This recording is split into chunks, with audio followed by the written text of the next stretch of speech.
in a surprise to absolutely no one. You surprised? Surprised, Eddie? Joe Biden pardoned his son Hunter for federal crimes that he has been on trial for, pled guilty to, was about to be sentenced for, but he did a little more than that. We'll talk about it when Government It starts right now.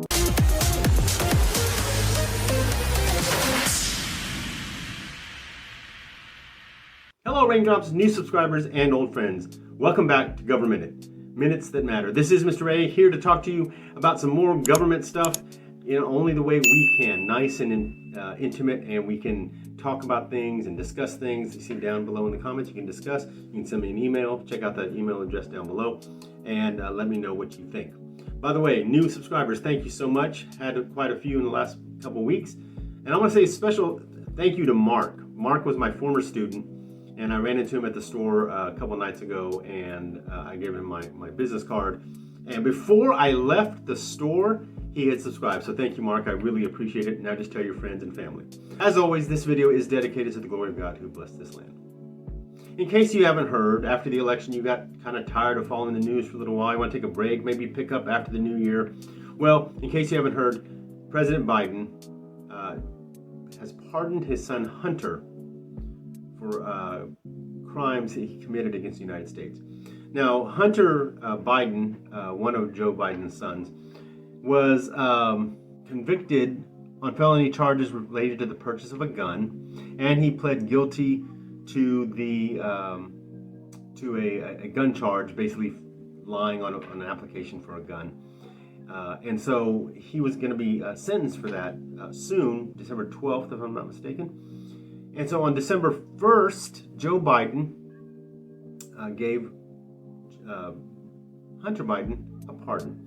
Joe Biden, who had said repeatedly when asked by different reporters at different times, times throughout the year, will you consider, before Hunter had even been convicted or pled guilty, would you consider pardoning your son? Joe Biden very resolutely, very surely, very wholeheartedly said, no, I will not. No, I will not. No, I will not.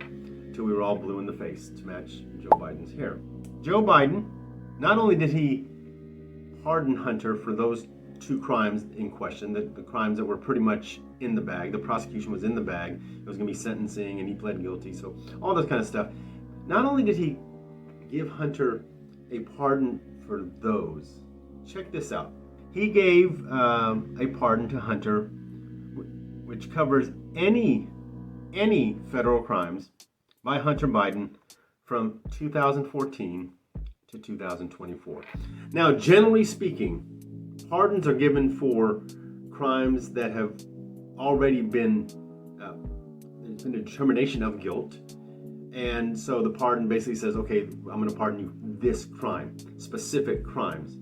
And Joe Biden went a little further than that and said any crimes that he committed or may have committed from January 1st, 2014 until December 1st of 2024. Thereby throwing out the tax case, throwing out the gun case, but more interestingly, throwing out cases which may still be coming up, or before the pardon anyway. So here's the from what I've read and from what I've heard, here's the thing that Joe Biden may not have thought through very well. Once a person is pardoned for a crime, he may no longer invoke the Fifth Amendment about self-incrimination. He may not invoke the Fifth Amendment when called to testify. Congress may call Hunter Biden to testify about things happening when he joined the board of Burisma in Ukraine with no expertise to join the board. And so what was he doing there? Why was he there? Was it because of who his dad was?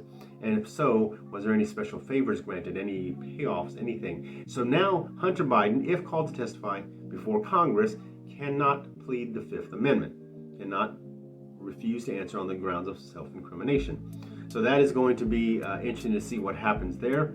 But that is a blanket 10-year pardon for any crimes committed or he may have committed against the United States.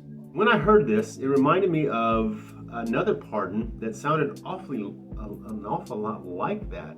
And we go back to 1974 when Richard Nixon resigned the presidency in August of 1974, after the Watergate scandal, after the hearings, and it was leading to impeachment, and the Senate Republicans told Nixon, Mr. President, you're going to be convicted, okay? You're going to be thrown out of office.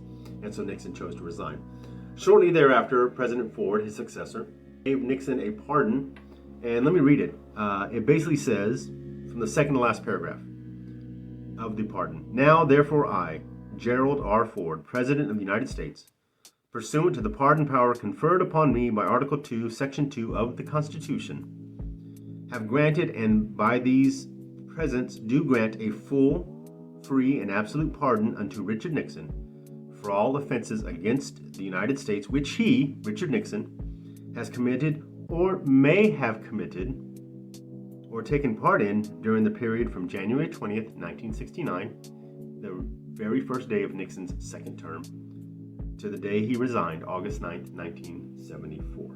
Mr. Biden's in good company, right? So it sounds a little fishy that instead of getting a pardon for the two crimes for which he was going to be found guilty, or had been found guilty and was going to be sentenced, or he pled guilty and was going to be sentenced, Joe Biden gave a 10-year blanket pardon to his son. I wonder why. What is he afraid that investigations of other crimes would lead to?